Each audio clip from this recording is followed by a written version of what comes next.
Now, there's been plenty of footballing scandals over the years within this sport. You got the likes of the Alfredo Di Stefano scandal, the Juventus match-fixing scandal, and there's plenty of conspiracies within the world of football as well. Who could forget about Nike forcing Ronaldo to play in the 1998 World Cup final despite being ill the day before and that being the reason he was bad in the game? Or the fact that passing triangles between Barcelona's famous tiki-taka squad was in fact a map for weapons and arms in Syria, which probably that's not real. That didn't actually happen. Just to clarify, but apparently it did. But one thing that threatens to sweep the world of football right now is currently going on between Lancashire and Hong Kong. This, lads, is the biggest football scandal that you've never heard of. And it's going on right now.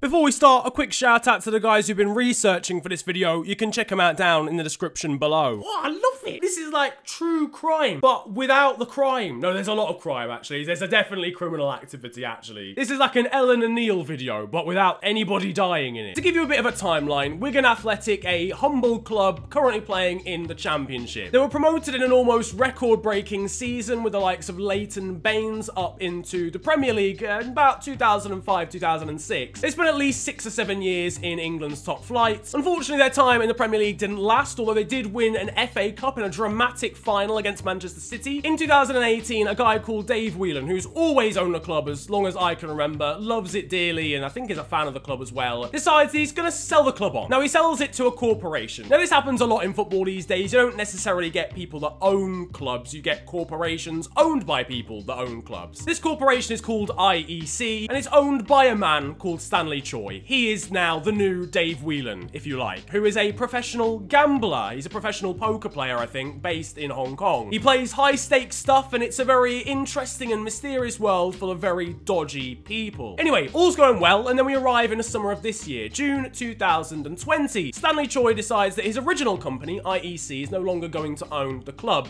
and a new bidder comes in called NLF. Now, that's all well and good. He's just sold the club, hasn't he? Except he hasn't, because not only does he own company number 1 here, he also owns company number 2, which means he's just sold the club from one company to a literal other company that he also owns, which is very suspicious. When you also mention the fact this second company was only created in 2020 on an offshore island, definitely suspicious. How on earth did they afford it? Well, when you dig a little deeper, you find out that company number 1 gave company number 2 a loan so that they could afford to buy it from company number 1. Do you see what's going on here? Now, I know this is very confusing. Niran, why would company number 1 give a loan to company number 2 just to buy this when it's owned by the same person? Until June 24th, when it's announced that a new majority stakeholder is taking charge of company number 2. So Stanley Choi no longer majority owns both of the companies. We now have a new man called Oh Young. It's longer than that, but we're just going to stick with that for now. Now, what's incredible is just after NLF, this new company, have bought the club, Wigan immediately go into administration just 7 days later. Now, this basically means that the company that's taken over, the person that's taken over, doesn't have the assets, doesn't have the money to be able to run the club, and administrators have to come in and deal with it for them. Now, that's very sketchy. You've just bought a club, you've just passed the fit and proper test by the Football League. How do you not have the money to run it? How is the club already going into administration just a week after you bought it? Sure, people don't necessarily have to have an interest in football to buy a football club, but why would you not have an interest in a football club, buy shares and stocks for £40 million, and then put it into administration 7 days later? It's like someone buying KFC, for example, saying, you know what, I've always wanted to own KFC. They've shown they have the money, they've wasted loads of money on buying it, and then decide, you know what, on it. I'd rather it just didn't exist. That is either the worst business decision of all time,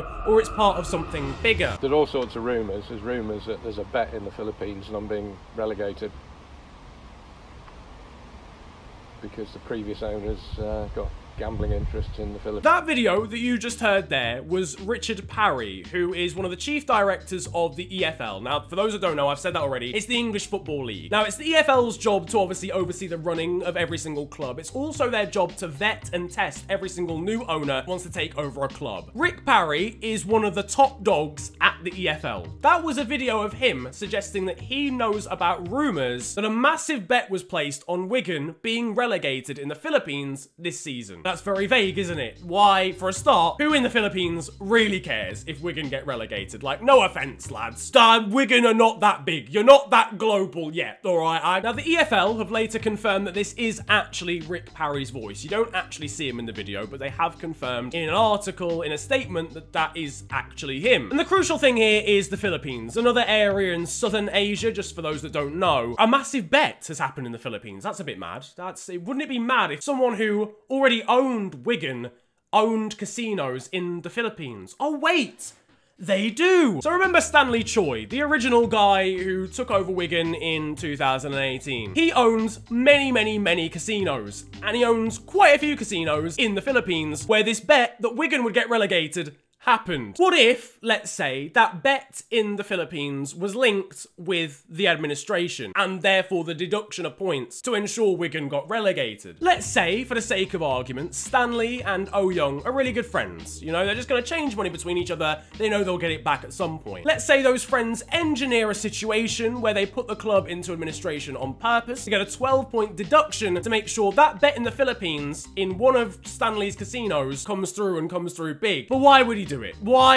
I mean, listen, it's very illegal. It's definitely league fixing at the very least. But why would he do it? Well, he'd do it because a lot of his companies are floundering on the Hong Kong Stock Exchange. This is a very easy way to gain money. Another confusing point might be, why did he use two companies that he owns? Well, if he owns the first company, he's already passed the fit and proper test. If he goes to the EFL and says, listen, I just want to change this club between two of my companies, the EFL are gonna be like, well, okay, you passed the fit and proper test the first time, so we'll just put it through unusually quickly before the season ends so that you can get relegated and win your bet. Now, I haven't really spoken much about Oh Young, and that's because he's a very mysterious person that seems only really to be known in the areas that he's from. For what it's worth, there is no link just yet between him and Stanley, but it only really makes sense if they're friends or know each other previously. So now the deal has been done. We've got a new company that owns Wigan. Stanley decides, you know what, I'm gonna let Oh Young take the reins. Now, crucially, he's not been vetted. Stanley was, because he owned the second company at the time of the takeover, but now there's a new owner who wasn't vetted. Now, for clarification, when a club goes into administration, all of its board of directors have to vote in favor or against it happening. So all of the people that basically own the football club or have shares in the club, you know, all those business people that sit in the boxes that really don't care at all about the football club, they all come together and vote. Now, Oh Young decides, you know what?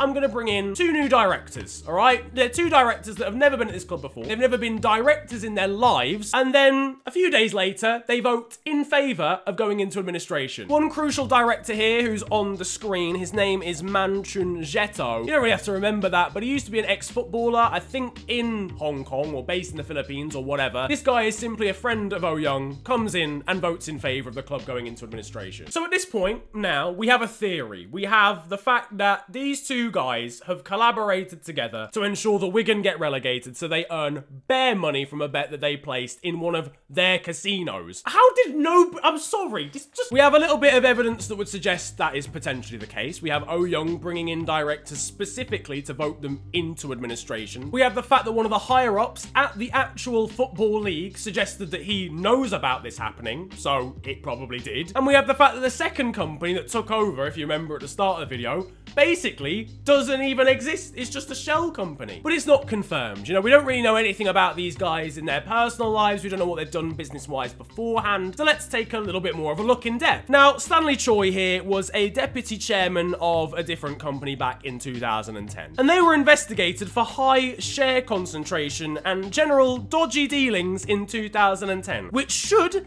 have led to him failing his fit and proper test originally when he first bought the club in 2018. So not only has he been doing dodgy dealings before, he's also a poker player. I mean, you can't trust someone who, like, big man, he's paid to have a poker face, fam. But not only has he been doing dodgy dealings in the past, it's also a highlight of the EFL's negligence. If this has actually happened, that is a reason why he should not be allowed to buy a football club. And they've either overlooked it or just didn't know it had happened. Either way, it's shocking. Meanwhile, Oh Young, the new guy who bought the shares conveniently just after the companies and the club was exchanged, was declared bankrupt in 2004. That's like the main reason you're never allowed to buy a football club. If you've been declared bankrupt in your life, the EFL should say, it's literally in writing in their laws, that you are not allowed, you're not a fit and proper person to buy this football club. So now we have a situation where we have a supposed bet that's been pretty much confirmed by someone at the EFL has happened. Two men who've got a past of dodgy dealings have come together to buy a football club, put it into administration a week later to gain a points deduction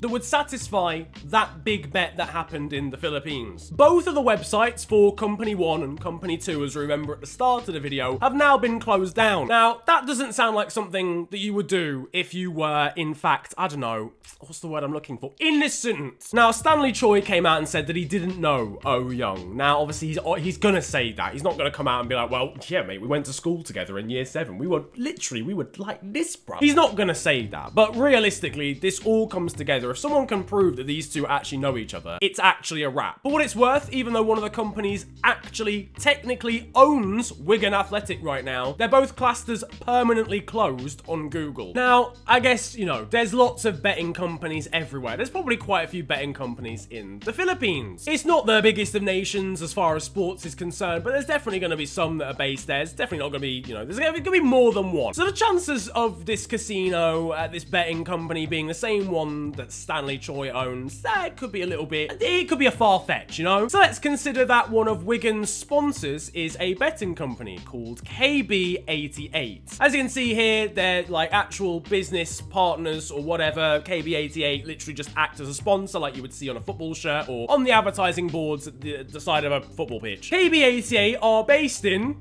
you guessed it, the Philippines. Now, you see, this is where it starts to get a little bit concerning. I mean, it was already very concerning beforehand. But KB88 are licensed in the Isle of Man. So where they gained their license is a little island that's part of the UK, but just kind of off it. And that's where Stanley Choi has a betting commission. So that's now a link between one of the owners and a company that sponsors the club based in the same place that also happens to be based in the Philippines where this bet happened.